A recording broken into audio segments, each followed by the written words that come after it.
Michael to the hoop. What a throw! It's a 5-point game with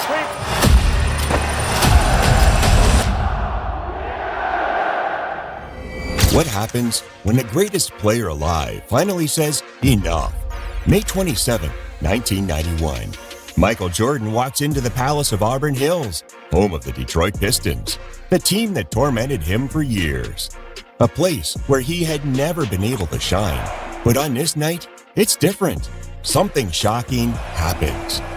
Jordan dresses up at the Palace to destroy the Detroit Pistons, to make them feel what he had felt for the last 3 years. And in the final minutes, the Pistons commit the most infamous act of disrespect in NBA history. Stick around, because this is the night the bad boys finally die and ruin their legacy.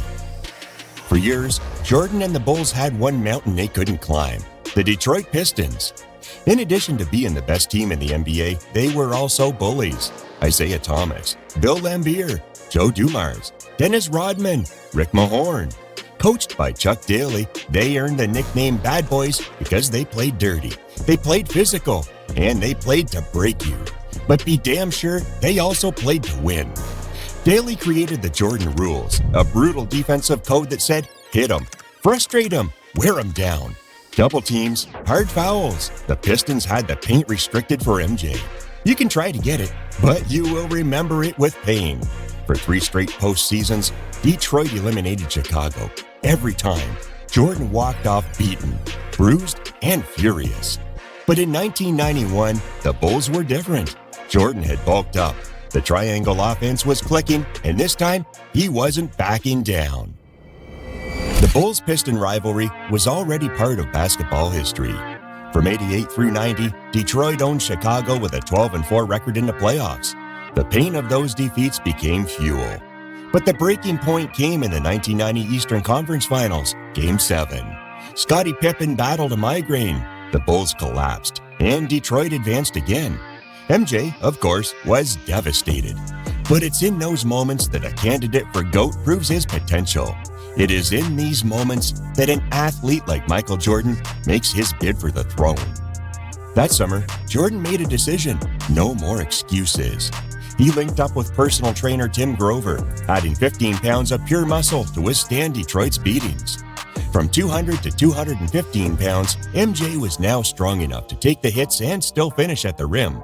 In his mind, no one could ever stop that. In reality, that was just the truth. By May 1991, the transformation was complete. The Bulls were 61-21, the number 1 seed, and they steamrolled through the playoffs. But now they had to face Detroit in the Eastern Conference Finals. Chicago came out ruthless. Game 1, Bulls by 11. Game 2, Bulls by 8. Game 3, Bulls by 6. For the first time, it was Detroit who looked overpowered, and Jordan poured gasoline on the fire. Between games 3 and 4, he told reporters, "The Pistons are undeserving champions. The bad boys are bad for basketball." Those words were a dagger. It was the ultimate disrespect. But Jordan wasn't that kind of player. He wasn't capable of backing up his words. It was May 27, 1991. Cotton Fitzsimmons and Marv Albert introduced the broadcast to viewers around the world, while people wondered if this would finally be the end of the Detroit Pistons. And all eyes were on the one man who could make it happen. Of course, we're talking about Michael Jordan. While the television network's coverage focused on how the Jordan rules were working and how the Bulls were taking advantage of them, the last empty seats at the Palace began to fill up. Moments later, the referee tossed the ball into the air to start the game. Michael had come a long way as a leader by this point. He knew how to get his teammates involved to make his job easier. And with this give and go with Scottie Pippen on the inbound play, MJ gets his first assist of the night. In fact, Pippen started the night hot, very hot, and moments later scored his second field goal of the night with a transition layup. Remember, the early Chicago Bulls weren't the fastest team. More like they were one of the slowest teams in play, using half-court basketball as their identity. But you can be damn sure that with their scoring duo, they were the most dangerous team in transition. The point is that Pippen started on fire, even emulating MJ on some plays. Of course, Isaiah Thomas soon responded with a quick drive that put him on the scoreboard. But this time it was Michael Jordan who made a very important play for Chicago. Check out this play. in which he waits for Mark Aguirre on the weak side to strip the ball. Then Jordan brings the ball up at his pace and then knocks down a bank shot after a pump fake. People already knew that shot was money for him. Coincidentally, shortly after, the television shows a quote that perfectly sums up Jordan's attitude. He wanted to kill the Pistons. And the next time he got the rock, he took care of it himself. With a midi right in Joe Dumars' face, MJ gets 2 more for the Bulls. However, the Pistons were a team that knew how to take a hit. Bill Laimbeer responded almost instantly with a long 2, showing off his unexpected range for a player of his size. So did Isaiah Thomas, who was able to beat Chicago's big men with a high-arching shot from the baseline. But Michael, having grown as a player, had learned to exploit every weakness in the Jordan rules. He predicted the movements of the Pistons defenders in plays like this one, in which he finds John Paxson wide open on the right wing. And after a quiet first quarter in which he was warming up, Michael Jordan finally began to take on a more prominent offensive role. After a nice combination with Horace Grant, MJ is able to drill the 3 from the left wing. In fact, since the start of the second quarter, Jordan was much more aggressive. He was much hungrier, as if he had just remembered all the pain he had suffered at the hands of the Pistons. And that momentum led him to draw fouls like this one. At that point, Jordan was the driving force behind the Bulls' offense. Using his gravity, Chicago's motion increased. That allowed them to score points on plays like this one, in which Jordan finds Cliff Levingston for the hook shot. However, the Pistons soon found a way to stop the Bulls' hot momentum, a way to take them out of the game. And they did it in the most Pistons way possible. They used their enforcer, Dennis Rodman, to provoke disputes like this one. But those attempts at brawling didn't take Jordan out of the game. He remained as focused as ever, and he showed it on defense with his active hands. That said, this Vinnie Johnson basket put the Pistons 5 points down on the scoreboard after a great run. The Bulls had to react. And a few seconds later, after a good long offensive rebound by Horace Grant, Michael responded with a wide-open mid-range shot in a moment of confusion under the Jordan rules. Michael responded to the Pistons' physicality with more physicality, and that allowed him to draw fouls in the Detroit paint, who watched helplessly as MJ stepped up his game in the second quarter.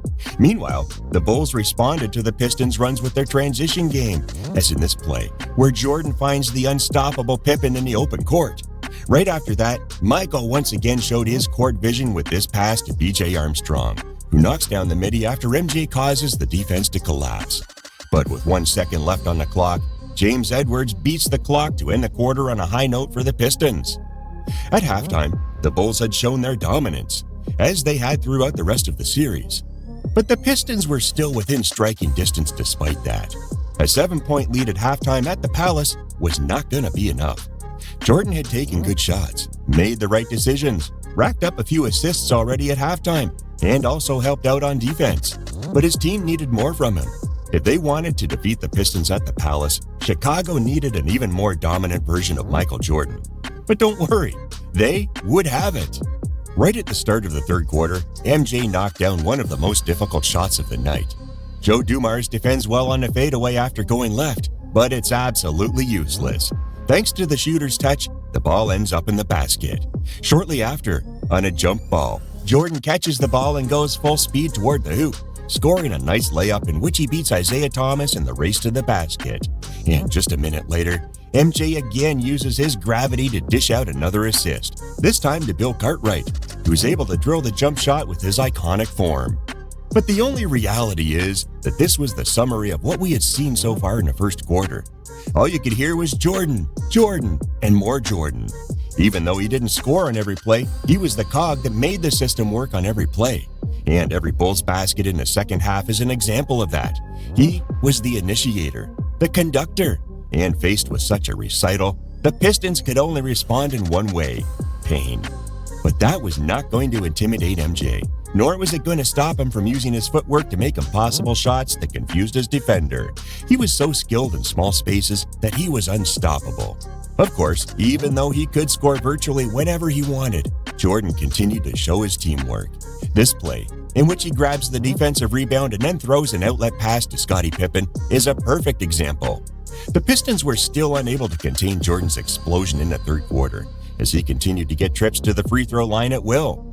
The Jordan rules didn't apply when the player around you who had created them had evolved into a new monster. And that new monster, as we see in this play where Michael destroys Joe Dumars' ankles before hitting him with the midi, was completely out of control.